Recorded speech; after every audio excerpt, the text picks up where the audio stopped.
대부분 농취증에 문제가 있다라고 하면 어떤 이야기를 듣고 오냐면, 그거 원상복구하면 농취증 발급해 줄게요.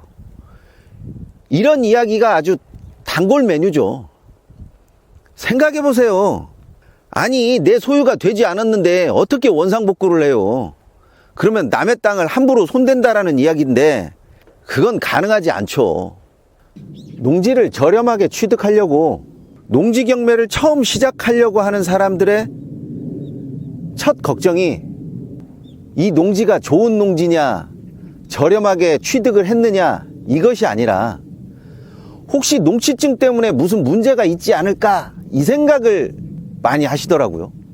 사실 농취증은 워낙 많이 이야기를 했기도 했지만, 농취증이 문제가 있을 거라고 하는 농지는 어느 정도 예상이 돼요.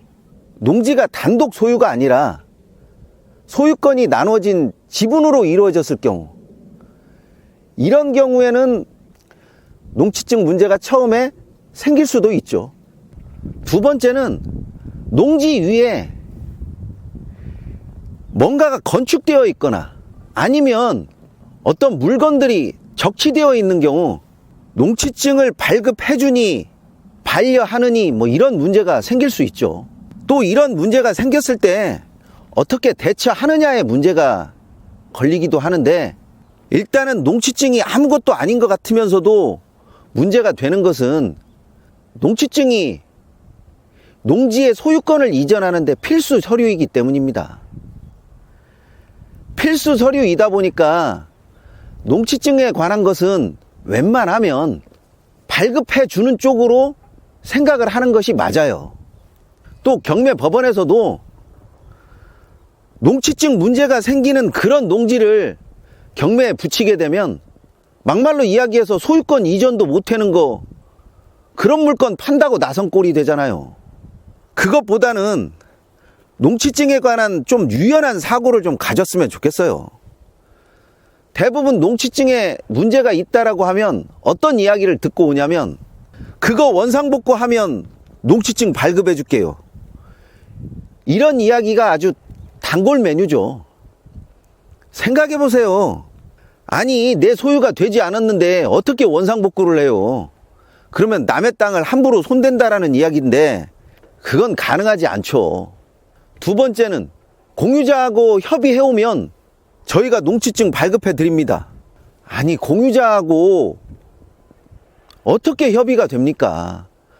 내가 소유권을 얻은 것도 아닌데 무슨 수로 공유자하고 협의를 하고 만날 수가 있다라는 거예요. 애초부터 말이 안 되는 이야기인데 이런 것을 곧잘 요구하는 그런 상황이 많이 벌어지죠.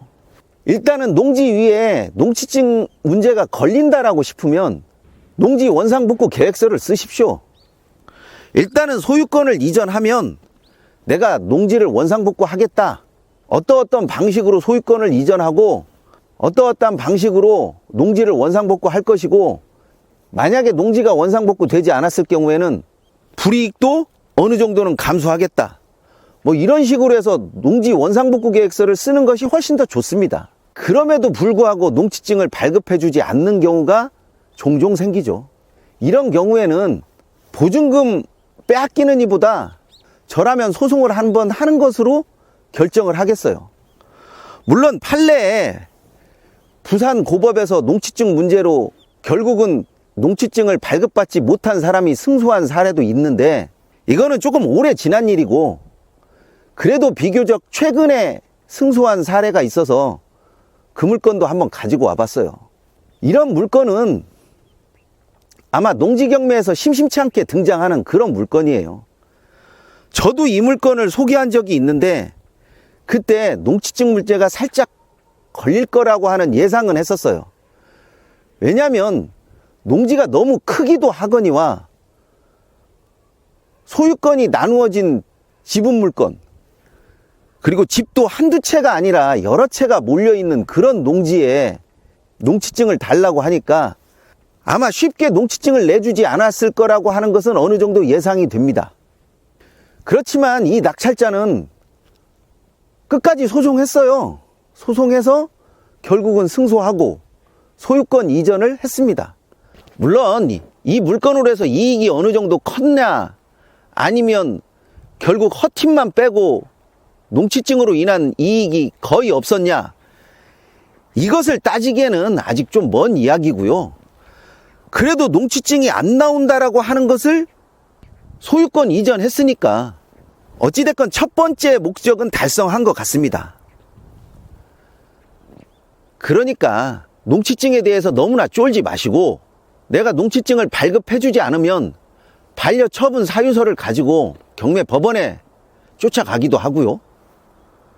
경매 법원에서도 농취증을 반드시 요구하면 매각기일 연기 신청서를 쓰고 소송도 한번 해볼 수 있는 거잖아요. 소송에서 진 사례가 없기 때문에 저는 농취증 소송은 그냥 이기는 소송이라고 봅니다. 그런데 어떻게 이길 거냐가 문제가 되는 거죠. 그것보다는 원만하게 농취증을 내주면 내가 원상복구를 하겠다, 농취증을 발급해주면 내가 어떤 식으로 협상을 해서 결국은 농지를 만들어 놓겠다, 이렇게 이야기해서 해결을 보는 것이 저는 조금 낫다고 봅니다. 솔직히 농취증은요, 딱 한 번 필요해요. 소유권 이전하는 것에 필수 서류다 보니까 안 들어갈 수는 없고, 그렇다고 해서 농취증으로 인해서 계속 골머리를 썩을 수는 없고, 이제는 저도 조금 알겠더라고요. 아, 이 농지가 농취증이 쉽게 발급되는 농지인가, 아니면 농취증으로 조금 애를 먹어야 될 농지인가, 이런 부분이 어느 정도 가늠이 서더라고요. 그렇지만 농취증 발급 안 된다고 해가지고 보증금을 날릴 수는 없으니까 예상과 달리 농취증 문제가 걸리게 되면 끝까지 하십시오. 소송을 하셔도 좋고요. 물론 소송할 때 이번에 보여드린 농지도 참조해서 이런 농지도 농취증이 나왔는데, 이런 농지도 소유권 이전했는데, 이렇게 생각하시면서 용기를 좀 가져보세요. 농취증은 어떻게 보면 첫 관문이자 첫 걸림돌이 될 수도 있는 거니까요. 농취증 발급했다고 해가지고 모든 농지 경매에서 이익을 뽑을 수 있는 것은 아닙니다. 그런데 농취증 문제가 걸린다라고 하면 적어도 저렴하게는 살 수 있는 것 같더라고요. 농지연금과 토지경매에 대한 자료를 모두 보내드리고 있습니다. 적극적으로 요청하셔서 자신에게 이익이 되는, 그리고 어떤 식으로 이익을 실현할 수 있는 것인지 꼼꼼하게 확인해 보십시오.